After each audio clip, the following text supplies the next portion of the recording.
We are live today. Hi, everyone. Caitlyn here. I work with Amber at NGNG. We're bringing you another live stream. We just love our clients, and we are so excited to be able to share their brand new websites and logos and, just help spread their message with you, our community. We're extremely fortunate that we do attract the clients that we do. They do have just the most incredible messages, and we're just really excited to be able to share them with you. Today I have Indrani here with us. She is a philanthropist and advocate for women's health and empowerment.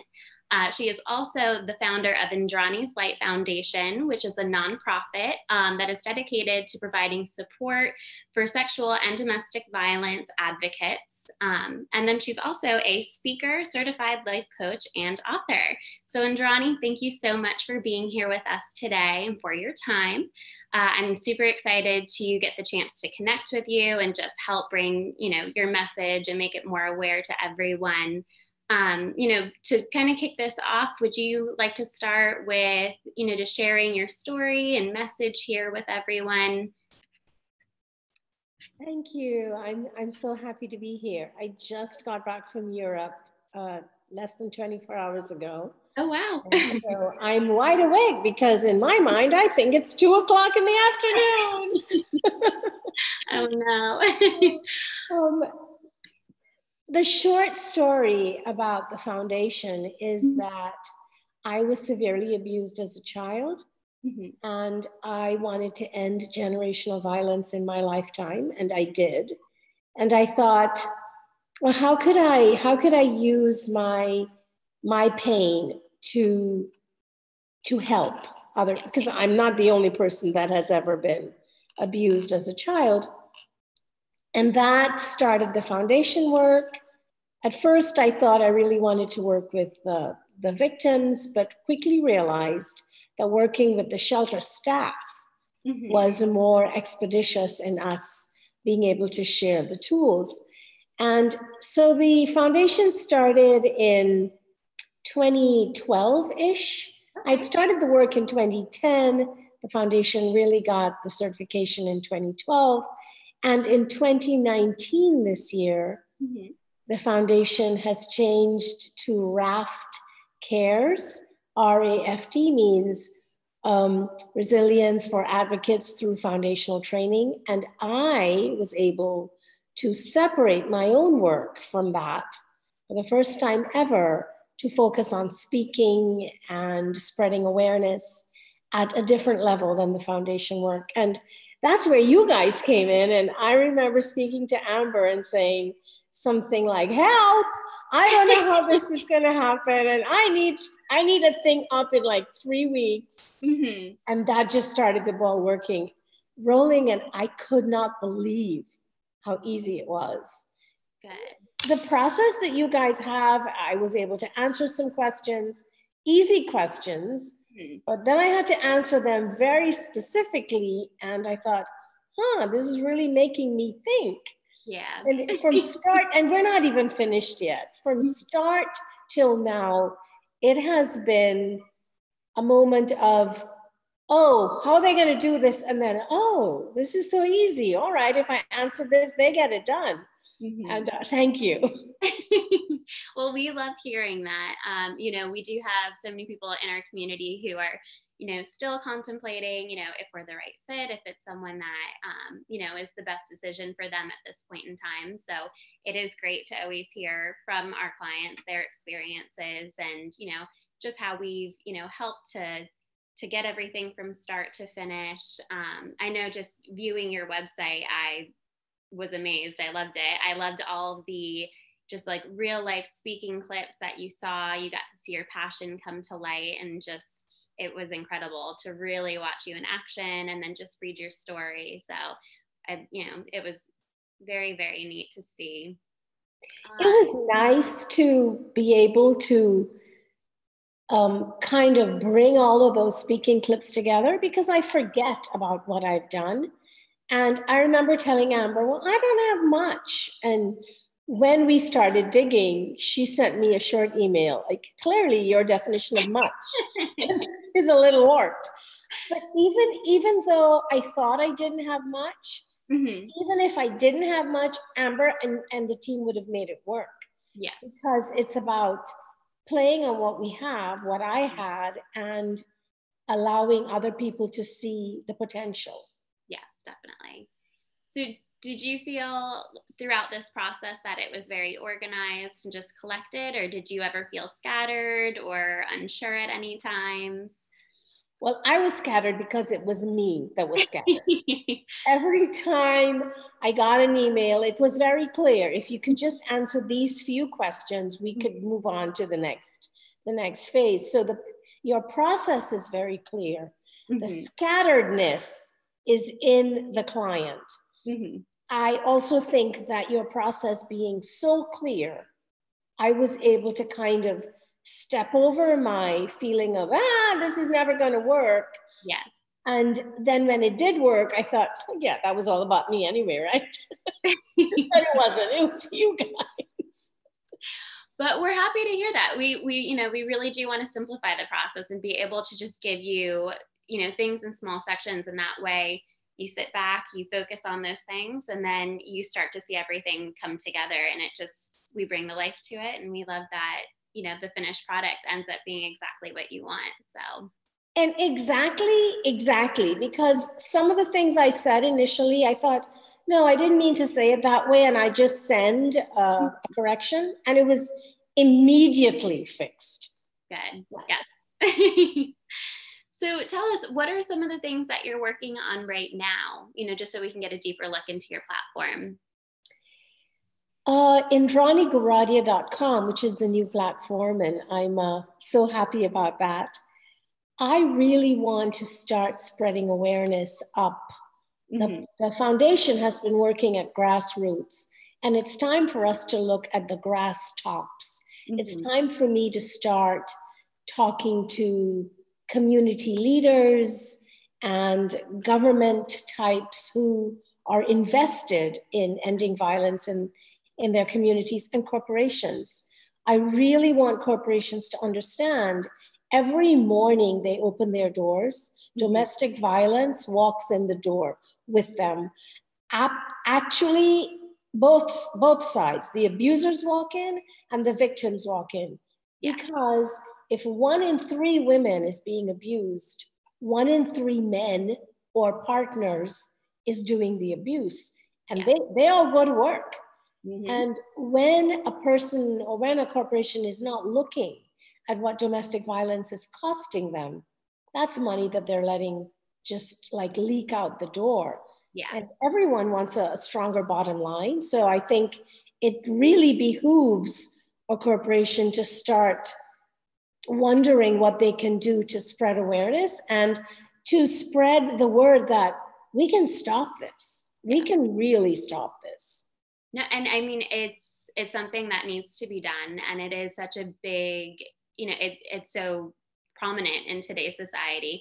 And I kind of love that you made that point where, you talk about 1 in 3 women, but you don't think of it on the flip side of 1 in 3 men. It works both ways. So if you can start too at focusing your work and your energy at who's causing it, not just helping the victims, you'll be able to get your message out louder, clearer. You're going to help more people and make a bigger, that much of a bigger impact. So. And I do want to say, I do not think that people wake up in the morning and say, aha, I'm going to abuse my whoever today. I think it happens because people don't know how to handle anger, how to handle disappointment, how to handle frustration. And if we grew up in houses where violence was the norm, and let's say our parents never separated, or the person who was being abused always said, oh, it's okay, it's because, they love me, then we get that very wrong message about, oh, violence is normal and I should just put up with it, or I should do it, or if I don't hit my loved one, it means I don't love her enough. Unfortunately, we hear that a lot. He only hits me because he loves me. If he didn't love me, he wouldn't hit me. I'd like to turn that around to he hits me because he doesn't love me. And if he hits me, I need to love me and I need to leave. Now, I understand that simplifying it, but I don't want to demonize any group of people. And at the same time, I want us to know that out of every 100 cases of violence, 97% of the violence is against women. So that's not a demonization. It is a reality. Definitely. And I mean, because I was going to say, I know it does work both ways, but absolutely, it's one of those, you do tend to see a larger group who's kind of the one. And we need to work with everyone. We need to work with abusers. We need to work with victims. I think abusers are also victims in that they don't know how to behave in different ways. I don't want to throw anybody under the bus. I want us all to be on the bus trying to fix this thing. No, definitely. So just to kind of move on, because I know we're talking about, things that you're working on. Before we dive into some of your goals right now, I do know that this month kicks off Domestic Violence Awareness Month. Can you tell us a little bit more about that and what you're doing? October is Domestic Violence Awareness Month. And that means that every day this month, not only my foundation, but on my site, we are going to have messages about ending violence. Now, I think ending violence should be every single day of the year, but we only get a month. So for everyone out there, please follow us on indranislight.org or on Facebook, Indrani's Light. Please follow me at Indrani Goradia on Instagram. And let us know what little thing you can do to end violence in your, let's just say, community. I don't want to say home because I get a lot of backlash. Oh, there's no violence at home. Well, if you're screaming and hitting, I think that's violence. And but let's just say community. Okay. If we can begin to be aware, just in this 1 month, maybe come November, the awareness will still be there. So I'm asking everyone, put a little blurb on your social media about ending violence. And that's a favorite to me. Thank you. Definitely. And we will also add in the comment section, we will, drop Indrani's link in there. That way you can check out her website. You guys can follow her and just help get involved. That's important. So, now let's talk about some of your long-term goals, long-term dreams that you have for yourself, personally, work-wise. How can we support you? I just turned 66 last week on September 25th. Nice. And I would like to work this hard only for the next 5 to 7 years. I'm getting really tired. So one of my long-term goals is to, really hit the ground running for the next 5 years, reaching as many people as I can reach at different levels of society. And encouraging other people to use their voices to become activists to end violence. That is the goal that I want to have. My next goal is to kind of work towards retirement. Now, I used to think, when domestic violence ends, I'll retire. Well, it's not going to happen in my lifetime. But I would like to be able to kind of train up, if you will, a whole group of people who are talking about this at the dinner table. If we can talk about it at the dinner table, it means it's front and center in society. And I would finally like to take a break and not work so hard in my late 70s and 80s. So please, everyone, help me to attain that. The other big goal, of course, is to reach leadership in corporations, leadership in government, leadership in schools, leadership in universities.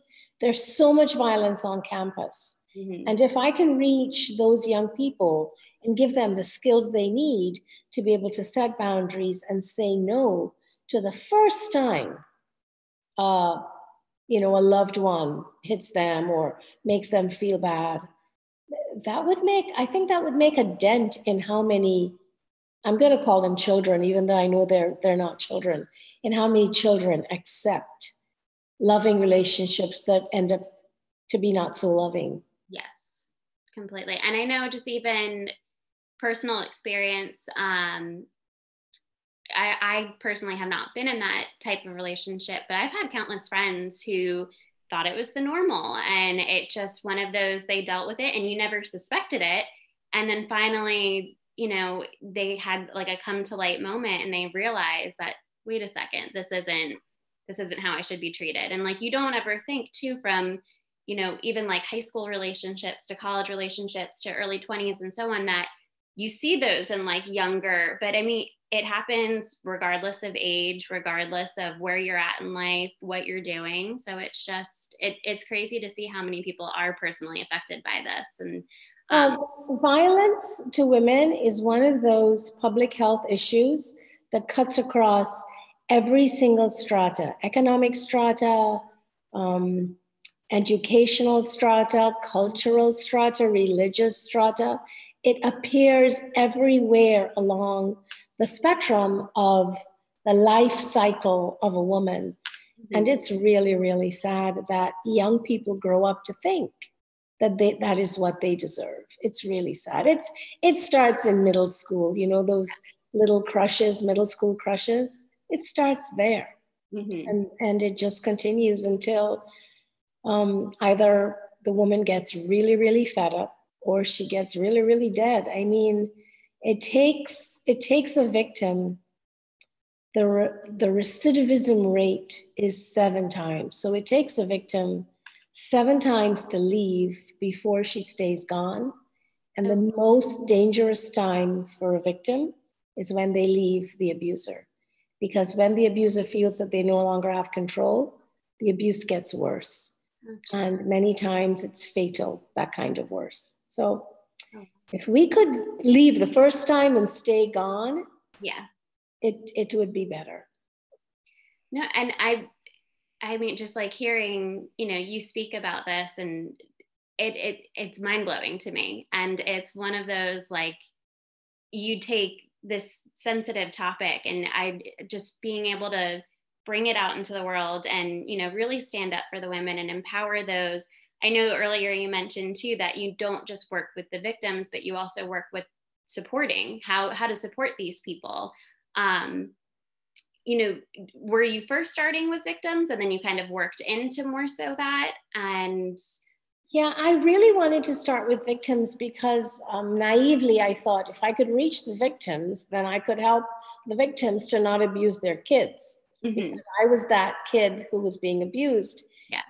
But then I realized that a victim is so worried and scared about the future that they didn't have enough bandwidth to uptake new information. Mm-hmm. And that's, typical Maslow, right? If you're worried about shelter and food and safety, yeah, you don't want to hear me talk about setting boundaries and how to say no. You want to say to me, hey, lady, I don't have food. What do you mean I should say no? I'm with the abuser because I cannot pay rent. So I had to really change the focus of the foundation. And that's why we went to supporting the staff. Mm-hmm. So we could help the staff with these tools, and then the staff could help the people at the shelter, yeah, as they saw fit. And also the tools helps the staff to go home and show up as a more empowered person, a more grounded mom and spouse and sister and friend, and then show up at work as a more empowered employee. And that's really working. We're getting a lot of really good testimonials about that. I am so happy to hear that, because I mean, it's not going to end overnight. And I just love the impact that you guys are making. And, if any of you out there are wondering how to get involved, please reach out to Indrani. I know you know, she would love to connect with you. She would love to connect with other people. Indrani, if there's anything else you would love to add as far as getting involved or, you know, making that outreach, we'd love to hear. Okay, so for the foundation side of the work, if you reach out to us, we would love to train you as a volunteer trainer. When you are fully trained up as a volunteer trainer, we can take you with one of our full-time trainers into the field where you get to teach the courses yourself. Mm-hmm.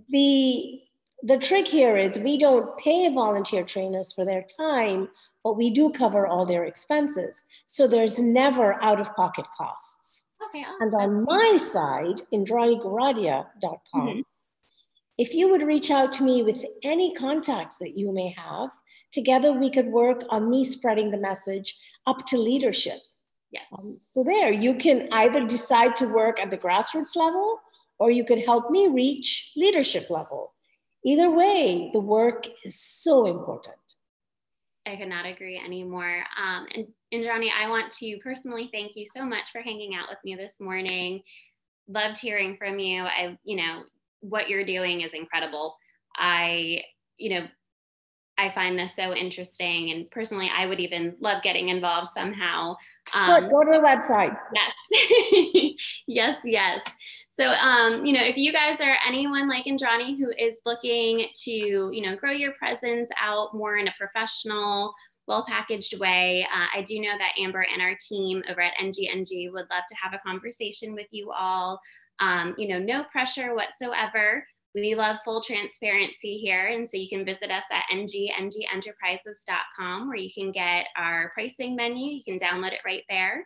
And then additionally, if you're more so looking for marketing assistance or anything of that nature, you want to check out leveragetoscale.com, which will allow us to grow your team and help them develop the baseline marketing for you.